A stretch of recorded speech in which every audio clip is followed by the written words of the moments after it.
చెరువు చాలా పెద్దది ఉంది కదా, అవును సార్. దీన్ని మనం కబ్జా చేసి అపార్ట్మెంట్లు కట్టబోయేది. మన అపార్ట్మెంట్స్ పేరేం పేరు సార్? ఆక్రమణ అపార్ట్మెంట్స్. ఏంది సార్ ఇక్కడ ప్లానింగ్ చేస్తున్నారు? ఇది చెరువు కదా. చెరువులో చేపలు పట్టడం మానవాయితీ. బట్ వేరే చేంజ్. ఆ చేపలు పట్టే చెరువులో కూడా బిల్డింగ్లు కట్టచ్చు. ఆక్రమణ అపార్ట్మెంట్స్. ఇక్కడ కబ్జా చేసిన భూములలో అన్ని రకాల అపార్ట్మెంట్స్ కట్టబడును. అపార్ట్మెంట్లు కట్ట 5 సంవత్సరాల తర్వాత. సార్ మీరా చెరువులో ఏం చేస్తున్నారు సార్? చెరువులో ఎవరు ఉండేదే? నా అపార్ట్మెంట్ మీదనే ఉంటా. ఇది 10వ అంతస్తు. అంటే మిగిలిన అంతస్తులు నేలల్లో ఉన్నాయి. పవరు డబ్బులు ఉన్నదని ఎక్కడ పడితే అక్కడ కబ్జా చేసి బిల్డింగ్లు కట్టేస్తా ప్రకృతి ఎట్నే సమాధానం చెప్తుంది. మీరు చేసిన తప్పుల వల్ల సామాన్యులు కూడా బాధపడాల్సింది వస్తున్నది. ఇప్పుడు నాకు ఒకటి అర్థమైంది. ఏందది? ఈ వరదల తుఫాన్లు ఎందుకు వస్తాయి చెప్పా? ఎందుకో? మమ్మల్ని పట్టించేసేదానికి.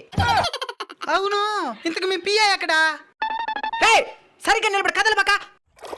అంటే వాడి భుజాలపైన నిలబడి ఉండేది.